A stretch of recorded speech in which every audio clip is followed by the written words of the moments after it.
Hello everyone, welcome back to my YouTube channel All in One. In this video we are going to study the notes and question and answers of class 8 Kannada chapter 8, that is Yemma Maneyangaladi. If you want the notes of other lesson or other subject, you can check my playlist of my channel. You can easily get from there. ಅಭ್ಯಾಸ first one, ಪದಗಳ ಅರ್ಥ.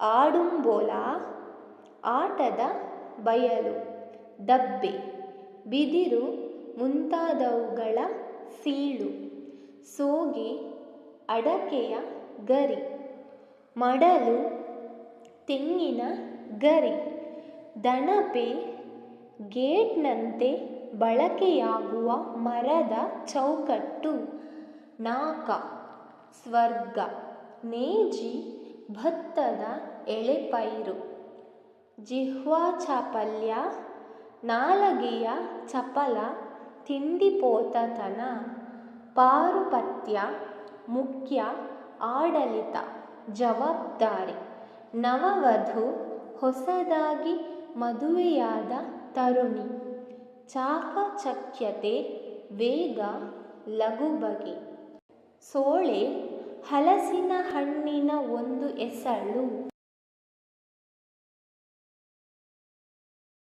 Second main question, ಪ್ರಶ್ನೆಗಳು. ಈ ಪ್ರಶ್ನೆಗಳಿಗೆ ಒಂದು ವಾಕ್ಯದಲ್ಲಿ ಉತ್ತರಿಸಿರಿ. First question, ಅಜ್ಜಿ ಬೈದಾಗ ಹುಡುಗರು ಖುಷಿಯಾಗುತ್ತಿದ್ದುದು ಯಾಕೆ? ಆನ್ಸರ್, ಮಕ್ಕಳ ಕುಣಿತಕ್ಕೆ ಕಂಗಾಲಾಗುವ ಅಜ್ಜಿ ಕಷ್ಟಪಟ್ಟು ಸೆಗಣಿ ಸಾರಿಸಿದ ನೆಲವೆಲ್ಲ ಕಿತ್ತು ಹೋಯಿತು ಎಂದು ಬೈದರೆ ನಮಗೆ ಪರಮಾನಂದ, ಏಕೆಂದರೆ ಮಾರನೇ ದಿನದ ಸೆಗಣಿ ಸಾರಿಸುವ ಕೆಲಸ ಎಲ್ಲ ಆಟಗಳಿಗೂ ಮಿಗಿಲು.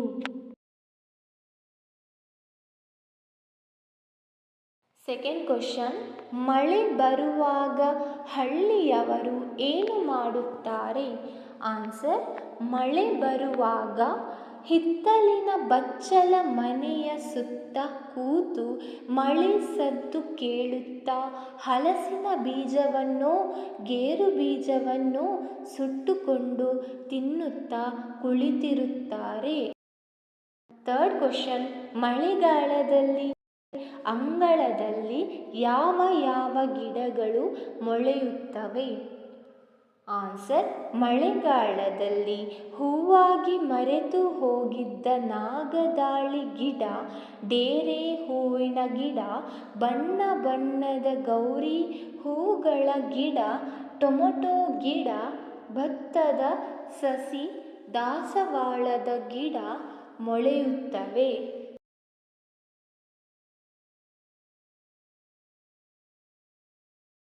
ಫೋರ್ತ್ ಕ್ವಶನ್, ತುಳಸಿ ಕಟ್ಟೆಯನ್ನು ಅಲಂಕರಿಸುವುದು ಯಾವ ಸಂದರ್ಭಗಳಲ್ಲಿ? ಆನ್ಸರ್, ತುಳಸಿ ಕಟ್ಟೆಯನ್ನು ಅಲಂಕರಿಸುವುದು ದೀಪಾವಳಿ ತುಳಸಿ ಪೂಜೆ, ಉತ್ಸಾನ ದ್ವಾದಶಿಯ ತುಳಸಿ ಮದುವೆಗೆ.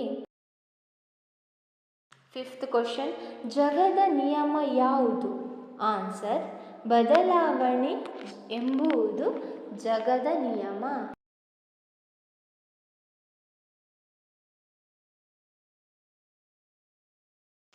ನೆಕ್ಸ್ಟ್, ಈ ಪ್ರಶ್ನೆಗಳಿಗೆ 3-4 ವಾಕ್ಯಗಳಲ್ಲಿ ಉತ್ತರಿಸಿರಿ.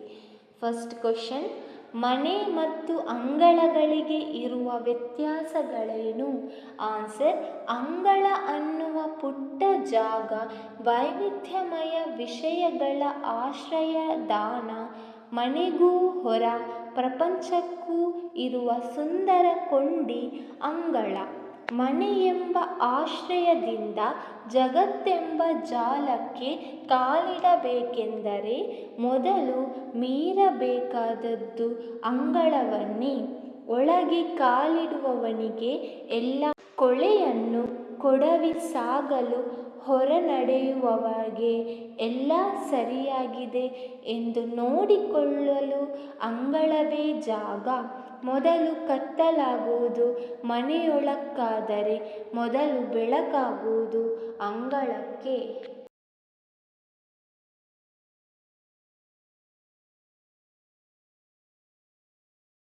ಹುಟ್ಟಿನ ಸಂಭ್ರಮಕ್ಕೆ ಒಳಮನೆ ಸಾಕ್ಷಿಯಾದರೆ ಸಾವಿನ ಸೂತಕಕ್ಕೆ ಅಂಗಳವೇ ಆಶ್ರಯ.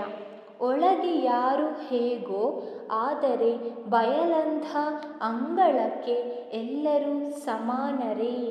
ಆಳು ಅರಸನು ಜೊತೆಗೆ ನಿಂತು ಮಾತನಾಡಲು ಅಂಗಳದಲ್ಲಿ ಮಾತ್ರ ಸಾಧ್ಯ. ಮನೆಯೇ ಮೊದಲ ಪಾಠಶಾಲೆಯಾದರೆ ಅಂಗಳವೇ ಮೊದಲ ಮೈದಾನ.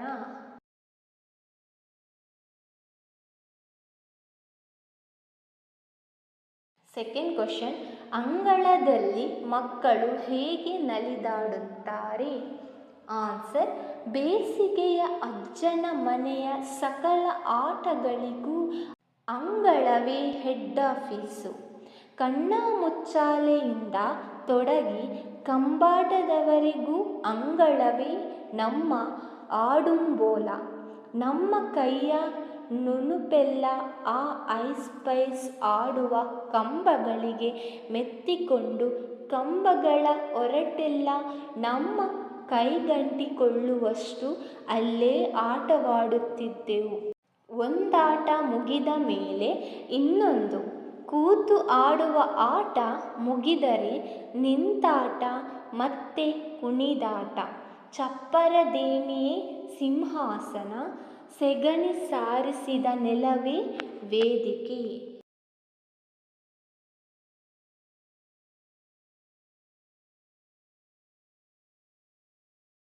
ಅಡಿಕೆಯ ದಬ್ಬೆಯೇ ಶಿವಧನಸ್ಸು, ವಜ್ರಾಯುಧ ಶಿವಾಜಿಯ ಕತ್ತಿ. ನಮ್ಮ ಕುಣಿತಕ್ಕೆ ಕಂಗಾಲಾಗುವ ಅಜ್ಜಿ ಕಷ್ಟಪಟ್ಟು ಸೆಗಣಿ ಸಾರಿಸಿದ ನೆಲವೆಲ್ಲ ಕಿತ್ತು ಹೋಯಿತು ಎಂದು ಬೈದರೆ ನಮಗೆ ಪರಮಾನಂದ. ಏಕೆಂದರೆ ಮಾರನೇ ದಿನದ ಸೆಗಣಿ ಸಾರಿಸುವ ಕೆಲಸ ಎಲ್ಲ ಆಟಗಳಿಗೂ ಮಿಗಿಲು. ಕೊಟ್ಟಿಗೆಯಿಂದ ಸೆಗಣಿ ಬಾಚಿ ತಂದು ಅದನ್ನು ಬಕೆಟಲ್ಲಿ ಕಲಸಿ ಅದಕ್ಕೆ ಹಳೆಯ ಬ್ಯಾಟರಿ ಸೆಲ್ಲು ಗುದ್ದಿ ಒಳಗಿನ ಪುಡಿ ತುಂಬಿ ಅಂಗಳದ ತುಂಬ ಸೆಗಣಿ ನೀರು ಚೆಲ್ಲಿ ಗುಡಿಸುವ ಮಜವೇ ಬೇರೆ.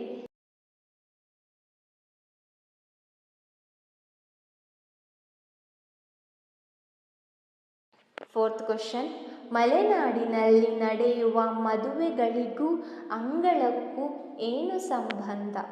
ಆನ್ಸರ್, ಮಲೆನಾಡಿನಲ್ಲಿ ಬಹಳ ಮದುವೆಗಳ ಮಂಟಪಗಳಿಗೆ ಅಂಗಳವೇ ಆಶ್ರಯದಾತ. ಮದುವೆಯ ಸಮಸ್ತ ತಯಾರಿಗಳಿಗೂ ಅಂಗಳವೇ ಗತಿ. ಪಕ್ಕದ ಮನೆ ಅಂಗಳದಲ್ಲಿ ಬಾಳೆ ಎಲೆಗಳನ್ನು ಕ್ಲೀನು ಮಾಡಿ ತರಕಾರಿ ಕೊಚ್ಚಿದರೆ ಮತ್ತೊಂದು ಮನೆಯಂಗಳದಲ್ಲಿ ಊಟದ ತಯಾರಿ. ಇನ್ಯಾರದೋ ಹಿತ್ತಲಲ್ಲಿ ಅಡುಗೆ. ಗೃಹ ಪ್ರವೇಶವೆಂಬ ಗಂಡಿನ ಮನೆಯ ಸಂಭ್ರಮಕ್ಕೆ ಮತ್ತೆ ಅಂಗಳವೇ ಸಾಕ್ಷಿ. ಹೆಣ್ಣಿನ ಹೊಸ ಬದುಕು ಆರಂಭವಾಗುವುದೇ ಅಲ್ಲಿ. ಹೊಸ ಊರು, ಹೊಸ ಜಾಗ, ಹೊಸ ಮಂದಿಯ ಮಧ್ಯೆ ಪ್ರಾಯಶಃ. ಆ ಅಂಗಳ ಮಾತ್ರವೇ ಹಳೆಯದು ಎನ್ನಿಸುವುದೋ ಏನೋ. ಮಾರನೆಯ ದಿನದ ಚಳಿ ಬೆಳಗಲ್ಲಿ ಅಂಗಳದಲ್ಲಿ ರಂಗೋಲಿಯ ಚಿತ್ರಗಳನ್ನು ಬಿಡಿಸುತ್ತಾ ನವವಧುವು ತಾನೇ ಚಿತ್ರವಾಗುವ ಸೋಜಿಗವೂ ನಡೆಯುತ್ತದೆ.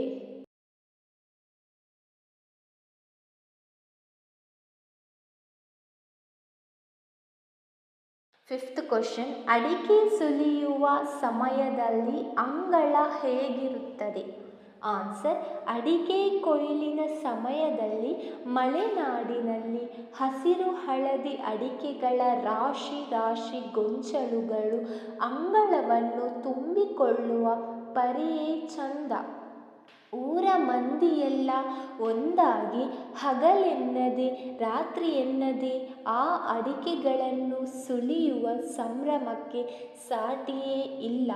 ಅಂಗಳದ ಆಚೆಗೆ ಅದೇನೇ ಆಗಿದ್ದರೂ ಒಳಗೆ ಬಂದು ಕೂತ ಮೇಲೆ ಎಲ್ಲರೂ ಒಂದೇ. ಇಲ್ಲಿ ವಿದೇಶಿ ಸಾಫ್ಟ್ವೇರ್ ಕಂಪನಿಯಲ್ಲಿ ಕೆಲಸ ಮಾಡುತ್ತಿರುವ ವಾರಾಂತ್ಯದಲ್ಲಿ ಊರಿಗೆ ಬಂದ ಮನೆ ಮಗನೂ ಆಳುಮಗನೂ ಒಟ್ಟಿಗೆ ಅಡಿಕೆ ಸುಲಿಯುತ್ತಿರುತ್ತಾರೆ.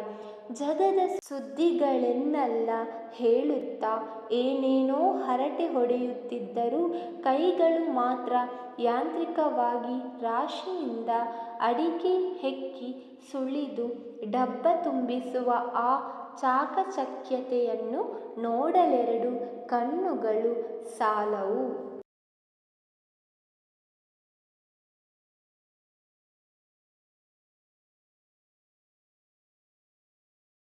ನೆಕ್ಸ್ಟ್ ಒನ್, ಈ ಕೆಳಗಿನ ಪ್ರಶ್ನೆಗಳಿಗೆ 7-8 ವಾಕ್ಯಗಳಲ್ಲಿ ಉತ್ತರಿಸಿರಿ.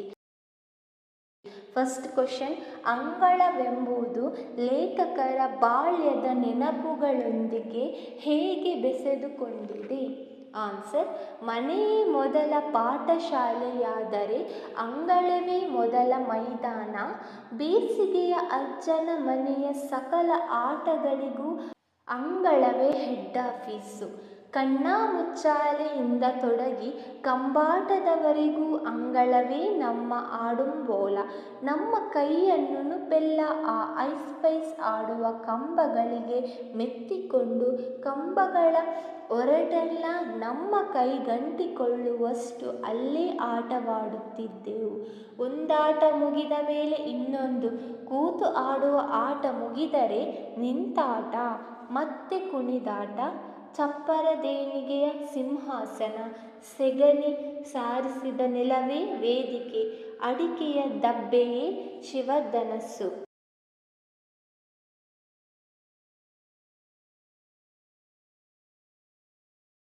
ವಜ್ರಾಯುಧ, ಶಿವಾಜಿಯ ಕತ್ತಿ.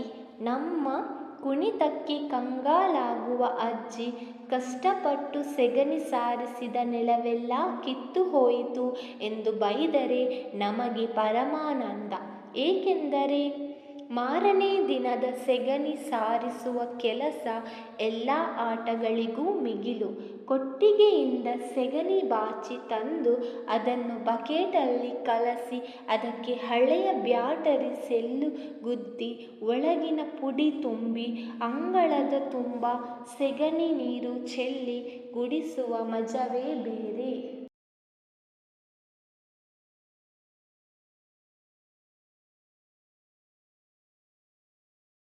ಸೆಕೆಂಡ್ ಕ್ವಶನ್, ಮಳೆಗಾಲದ ಅಂಗಳದ ಚಿತ್ರಣ ಹೇಗಿರುತ್ತದೆ? ಆನ್ಸರ್, ಮಳೆಗಾಲದ ಮೋಡಗಳು ದಟ್ಟಿಸಿಕೊಳ್ಳುವ ಮೊದಲು ಎಲ್ಲವನ್ನೂ ಕಳಚಿಕೊಂಡು ಆಗಸಕ್ಕೆ ನೇರ ಮುಖ ಮಾಡಿಕೊಳ್ಳಬೇಕಾದ್ದು ಅಂಗಳದ ಕರ್ತವ್ಯ. ಮಲೆನಾಡಿನಲ್ಲಾದರೆ ಅಡಿಕೆಯ ಸೋಗೆಗಳು, ಕರಾವಳಿಯಲ್ಲಿ ತೆಂಗಿನ ಮಾಡುಗಳು ಮತ್ತು ಕೊಟ್ಟಿಗೆಯತ್ತ ಸೇರಿದರೆ ಕಂಬಗಳು ಮಾತ್ರ ಮಳೆ ಹೊಡೆತಕ್ಕೆ ಸಿದ್ಧವಾಗಿ ನಿಲ್ಲುತ್ತವೆ. ಅಡಿಕೆ ಮರವನ್ನು ಸೀಳಿ ಮಾಡಿದ ಟೆಂಪರರಿ ಕಾಲು ಹಾದಿ ದಣಪೆಯಿಂದ ಮನೆಯವರೆಗೆ. ಹೊರಲೋಕದಿಂದ ಒಳನಾಕಕ್ಕೆ ಮಳೆ ನೀರು ಹೆಂಚಿಂದ ಬಿದ್ದು ನೆಲ ಹಾಳಾಗಬಾರದೆಂದು ಕೆಳಗೆ ಮುಚ್ಚಿಕೊಂಡಿರುವ ಸೊಪ್ಪು ಸೋಗೆಗಳು.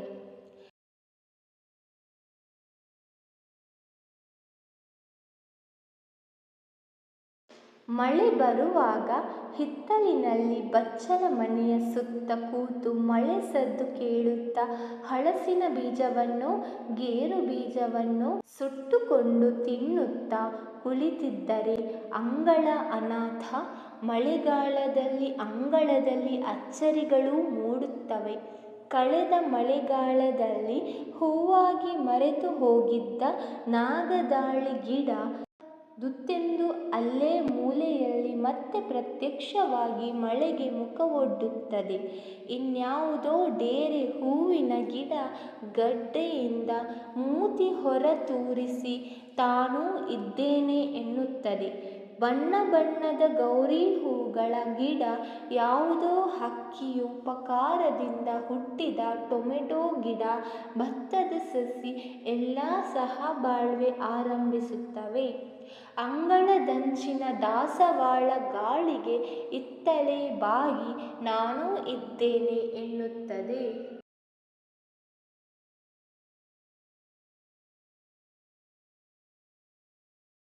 ಥರ್ಡ್ ಕ್ವಶನ್, ಅಂಗಳವು ಈಗಿನ ದಿನಗಳಲ್ಲಿ ಹೇಗೆ ಬದಲಾಗಿದೆ? ಆನ್ಸರ್, ಬದಲಾವಣೆ ಎಂಬ ಜಗದ ನಿಯಮ ಅಂಗಳಕ್ಕೂ ಅನ್ವಯಿಸುತ್ತದೆ. ಸೆಗಣಿಯ ಅಂಗಳವನ್ನು ಇಂಟರ್ಲಾಕುಗಳು ನಿಧಾನವಾಗಿ ಬಂಧಿಸುತ್ತಿವೆ. ಮಣ್ಣ ಪಾಗಾರವನ್ನು ಇಟ್ಟಿಗೆ ಸಿಮೆಂಟುಗಳು ತಿಂದು ಹಾಕಿವೆ.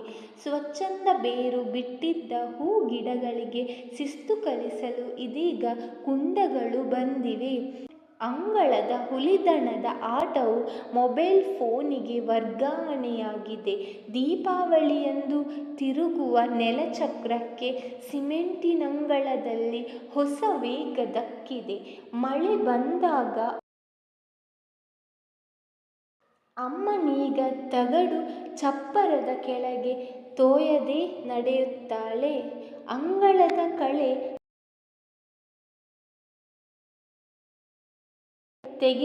ತೆಗೆದು ನಡುಬಾಗಿದ್ದ ಅಜ್ಜನೀಗ ಕೋಲು ಹಿಡಿದು ನೆಟ್ಟಗಾಗಿದ್ದಾನೆ. ಎದುಸಿರು ಬಿಡುತ್ತಾ ಅಂಗಳ ಚಂದ ಕಾಣಬೇಕೆಂದು ಗುದ್ದಲಿ ಹಿಡಿದು ನೆಲಕ್ಕೆತ್ತುತ್ತಿದ್ದ ಅಪ್ಪ ಆರಾಮ ಕುರ್ಚಿಯಲ್ಲಿ ಕೂತಿದ್ದಾನೆ.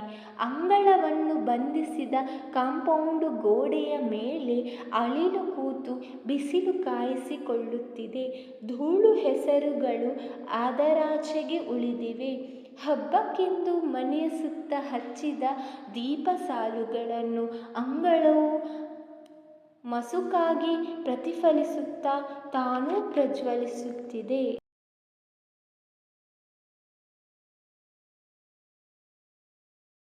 ನೆಕ್ಸ್ಟ್, ಈ ಬಿಟ್ಟ ಸ್ಥಳ ತುಂಬಿರಿ.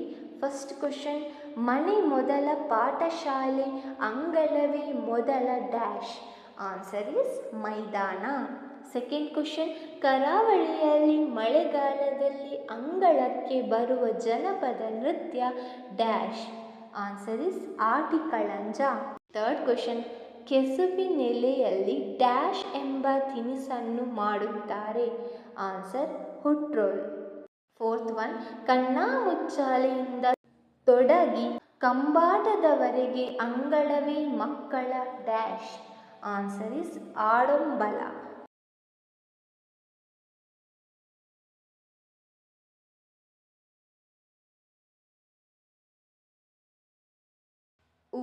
ಈ ಕೆಳಕಂಡ ವಾಕ್ಯಗಳ ಸ್ವಾರಸ್ಯಗಳನ್ನು 4-5 ವಾಕ್ಯಗಳಲ್ಲಿ ವಿಸ್ತರಿಸಿ ಬರೆಯಿರಿ.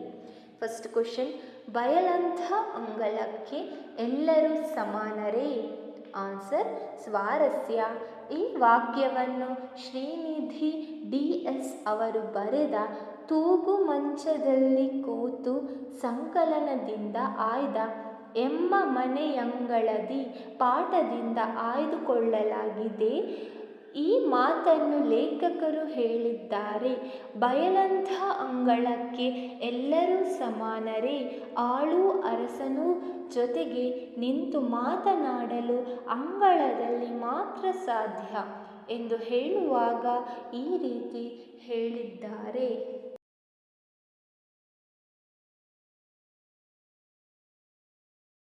ಸೆಕೆಂಡ್ ಕ್ವಶನ್, ಬೈದರೆ ನಮಗೆ ಪರಮಾನಂದ. ಆನ್ಸರ್ ಸ್ವಾರಸ್ಯ. ಈ ವಾಕ್ಯವನ್ನು ಶ್ರೀನಿಧಿ DS ಅವರು ಬರೆದ ತೂಗು ಮಂಚದಲ್ಲಿ ಕೂತು ಸಂಕಲನದಿಂದ ಆಯ್ದ ಎಮ್ಮ ಮನೆಯಂಗಳದಿ ಪಾಠದಿಂದ ಆಯ್ದು ಕೊಳ್ಳಲಾಗಿದೆ. ಈ ಮಾತನ್ನು ಲೇಖಕರು ಹೇಳಿದ್ದಾರೆ.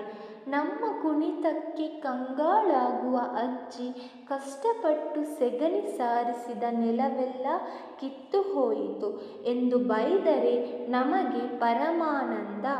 ಏಕೆಂದರೆ ಮಾರನೇ ದಿನದ ಸೆಗಣಿ ಸಾರಿಸುವ ಕೆಲಸ ಎಲ್ಲ ಆಟಗಳಿಗೂ ಮಿಗಿಲು.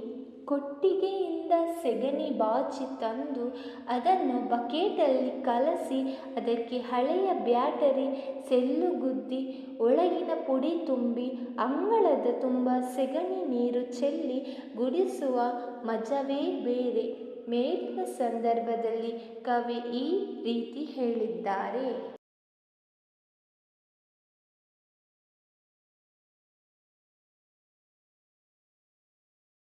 ಥರ್ಡ್ ಕ್ವಶನ್, ಮಳೆಗಾಲದಲ್ಲಿ ಅಂಗಳ ಅನಾಥ. ಆನ್ಸರ್ ಸ್ವಾರಸ್ಯ. ಈ ವಾಕ್ಯವನ್ನು ಶ್ರೀನಿಧಿ DS ಅವರು ಬರೆದ ತೂಗು ಮಂಚದಲ್ಲಿ ಕೂತು ಸಂಕಲನದಿಂದ ಆಯ್ದ ಎಮ್ಮ ಮನೆಯಂಗಳದಿ ಪಾಠದಿಂದ ಆಯ್ದುಕೊಳ್ಳಲಾಗಿದೆ. ಈ ಮಾತನ್ನು ಲೇಖಕರು ಹೇಳಿದ್ದಾರೆ. ಮಳೆ ಬರುವಾಗ ಹಿತ್ತಲಿನ ಬಚ್ಚಲ ಮನೆಯ ಸುತ್ತ ಕೂತು ಮಳೆ ಸದ್ದು ಕೇಳುತ್ತಾ ಹಲಸಿನ ಬೀಜವನ್ನು ಗೇರು ಬೀಜವನ್ನು ಸುಟ್ಟುಕೊಂಡು ತಿನ್ನುತ್ತಾ ಕುಳಿತಿದ್ದರೆ ಅಂಗಳ ಅನಾಥ. ಈ ಸಂದರ್ಭದಲ್ಲಿ ಕವಿ ಮೇಲಿನ ವಾಕ್ಯವನ್ನು ಹೇಳಿದ್ದಾರೆ.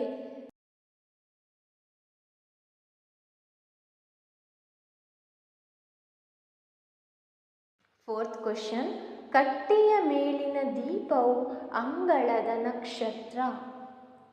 ಆನ್ಸರ್ ಸ್ವಾರಸ್ಯ.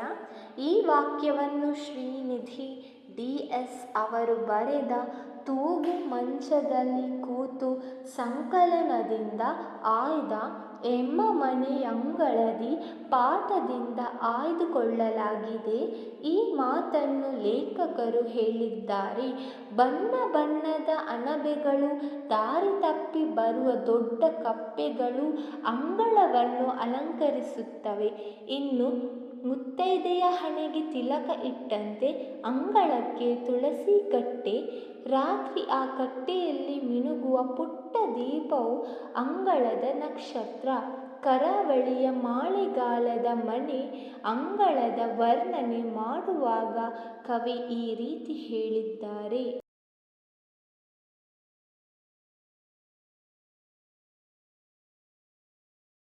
ಫಿಫ್ತ್ ಕ್ವಶನ್, ಅಂಗಳ ಮಾತ್ರವೇ ಹಳೆಯದು ಎನ್ನಿಸುತ್ತದೇನೋ. ಆನ್ಸರ್ ಸ್ವಾರಸ್ಯ. ಈ ವಾಕ್ಯವನ್ನು ಶ್ರೀನಿಧಿ DS ಅವರು ಬರೆದ ತೂಗು ಮಂಚದಲ್ಲಿ ಕೂತು ಸಂಕಲನದಿಂದ ಆಯ್ದ ಎಮ್ಮ ಮನೆಯಂಗಳದಿ ಪಾಠದಿಂದ ಆಯ್ದುಕೊಳ್ಳಲಾಗಿದೆ. ಈ ಮಾತನ್ನು ಲೇಖಕರು ಹೇಳಿದ್ದಾರೆ. ಹೆಣ್ಣಿನ ಹೊಸ ಬದುಕು ಆರಂಭವಾಗುವುದೇ ಅಲ್ಲಿ. ಹೊಸ ಊರು, ಹೊಸ ಜಾಗ, ಹೊಸ ಮಂದಿಯ ಮಧ್ಯೆ ಪ್ರಾಯಶಃ ಆ ಅಂಗಳ ಮಾತ್ರವೇ ಹಳೆಯದು ಎನ್ನಿಸುವುದೋ ಏನೋ. ಮಾರನೆಯ ದಿನದ ಚಳಿ ಬೆಳಗಲ್ಲಿ ಅಂಗಳದಲ್ಲಿ ರಂಗೋಲಿಯ ಚಿತ್ರಗಳನ್ನು ಬಿಡಿಸುತ್ತಾ ನವವಧು ತಾನೇ ಚಿತ್ರವಾಗುವ ಸೋಜಿಗವೂ ನಡೆಯುತ್ತದೆ. ಹೀಗೆ ಅಂಗಳವನ್ನು ವರ್ಣಿಸುವಾಗ ಈ ರೀತಿ ಹೇಳಿದ್ದಾರೆ.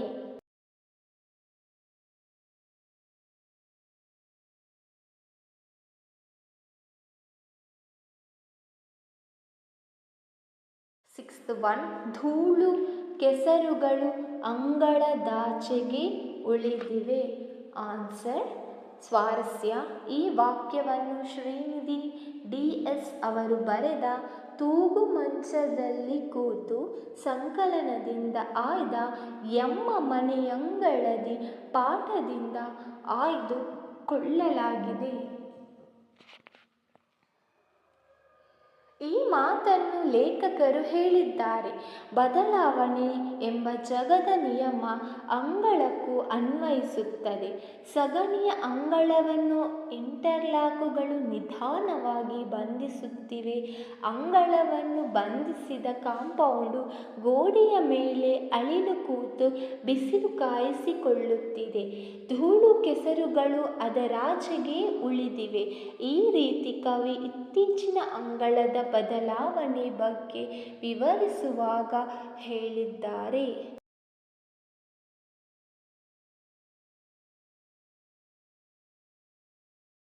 Next one, third main question, ಭಾಷಾಭ್ಯಾಸ. ಈ ಕೆಳಗಿನ ವಾಕ್ಯಗಳನ್ನು ಸರಿಯಾದ ಕ್ರಮದಲ್ಲಿ ಬರೆಯಿರಿ. ಫಸ್ಟ್ ಒನ್, ಮದುವೆಗಳ ಅಂಗಳವೇ ಮಂಟಪಗಳಿಗೆ ಮಲೆನಾಡಿನಲ್ಲಿ ಆಶ್ರಯದಾತ ಬಹಳ.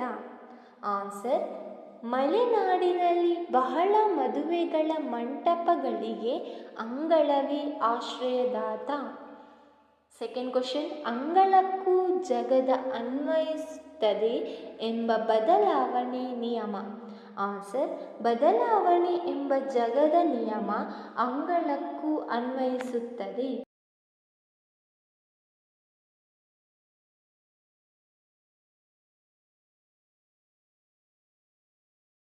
ಥರ್ಡ್ ಕ್ವಶನ್, ಹೊಸ್ತಿಲೆ ಮಳೆಗಾಲದಲ್ಲಿ ಆಸರೆ ದೀಪಕ್ಕೆ ತುಳಸಿಯ. ಆನ್ಸರ್, ಮಳೆಗಾಲದಲ್ಲಿ ತುಳಸಿಯ ದೀಪಕ್ಕೆ ಹೊಸ್ತಿಲೆ ಆಸರೆ. ಫೋರ್ತ್ ಕ್ವಶನ್, ದ್ವಾದಶಿಯ ಅಂಗಳದ್ದೇ ಪಾರುಪತ್ಯ, ಮದುವೆಗೆ ಉತ್ಸಾನ ತುಳಸಿ. ಆನ್ಸರ್, ದೀಪಾವಳಿ ತುಳಸಿ ಪೂಜೆ, ಉತ್ಸಾನ ದ್ವಾದಶಿಯ ತುಳಸಿ, ಮದುವೆಗೆ ಅಂಗಳದ್ದೇ ಪಾರುಪತ್ಯ.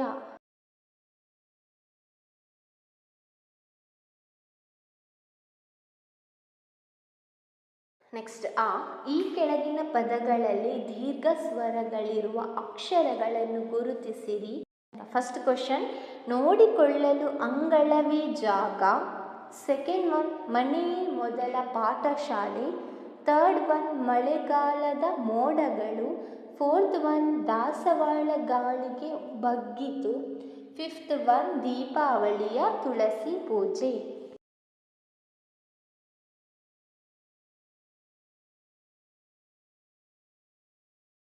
ನೆಕ್ಸ್ಟ್ ಒನ್, ಈ ಕೆಳಗಿನ ವಾಕ್ಯಗಳಲ್ಲಿ ಒತ್ತಕ್ಷರಗಳನ್ನು ಗುರುತಿಸಿರಿ. ಫಸ್ಟ್ ಕ್ವಶನ್, ದೀಪಕ್ಕೆ ಹೊಸ್ತಿಲೆ ಆಸರೆ. ಸೆಕೆಂಡ್ ಒನ್, ಮದುವೆಗೆ ಅಂಗಳದ್ದೇ ಪಾರುಪತ್ಯ. ಥರ್ಡ್ ಒನ್, ಪುಟ್ಟ ದೀಪವು ಅಂಗಳದ ನಕ್ಷತ್ರ. ಫೋರ್ತ್ ಒನ್, ತುತ್ತೆಂದು ಅಲ್ಲೇ ಮತ್ತೆ ಪ್ರತ್ಯಕ್ಷವಾಯಿತು. ಫಿಫ್ತ್ ಒನ್, ಪ್ರತಿಫಲಿಸುತ್ತಾ ಪ್ರಜ್ವಲಿಸುತ್ತಿದೆ.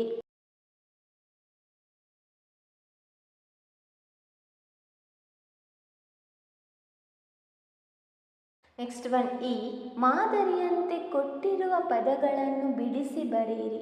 ಮಾದರಿ, ಕಾಣಬೇಕೆಂದು, ಕಾಣಬೇಕು ಪ್ಲಸ್ ಎಂದು.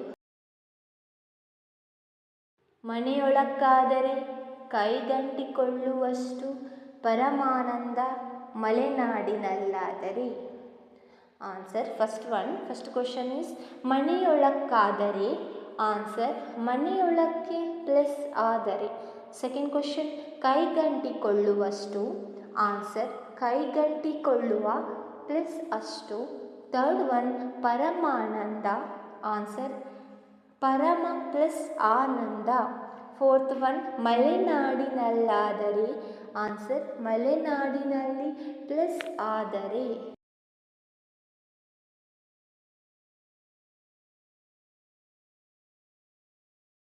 ನೆಕ್ಸ್ಟ್ ಒನ್, ಈ ಕೆಳಗಿನ ವಾಕ್ಯಗಳನ್ನು ವಿವರಿಸಿ ಬರೆಯಿರಿ. ಫಸ್ಟ್ ಕ್ವಶನ್, ಸಾವಿನ ಸೂತಕಕ್ಕೆ ಅಂಗಳವೇ ಆಶ್ರಯ. ಆನ್ಸರ್, ವಿವರಣೆ, ಮನೆಯಲ್ಲಿ ಸಾವು ಉಂಟಾದಾಗ ಎಲ್ಲ ಜನ ನೆರೆಯುವುದು ಅಂಗಳದಲ್ಲಿ. ಮನೆ ಒಳಕ್ಕೆ ತೀರಿಕೊಂಡವರನ್ನು ಇರಿಸುವುದಿಲ್ಲ, ಇದು ಸಂಪ್ರದಾಯ.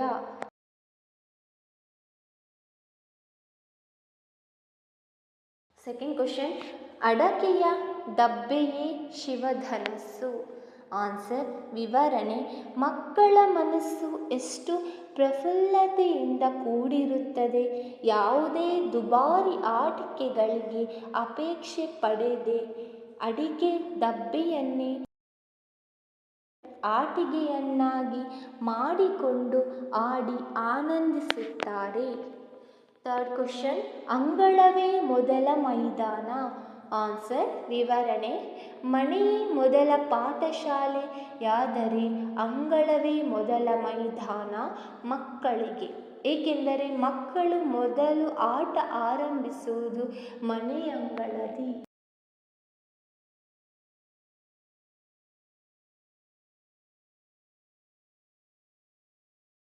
ಫೋರ್ತ್ ಒನ್, ಮಲೆನಾಡಿನ ಮದುವೆಗಳಿಗೆ ಅಂಗಳವೇ ಆಶ್ರಯದಾತ. ಆನ್ಸರ್ ವಿವರಣೆ: ಮಲೆನಾಡಿನ ಮದುವೆಗಳಿಗೆ ಅಂಗಳವೇ ಆಶ್ರಯದಾತ. ಒಂದು ಮನೆಯಂಗಳದಿ ಅಡುಗೆ ಮಾಡಿದರೆ ಇನ್ನೊಂದು ಮನೆಯಂಗಳದಿ ಸಮಾರಂಭ ಮಾಡುತ್ತಾರೆ.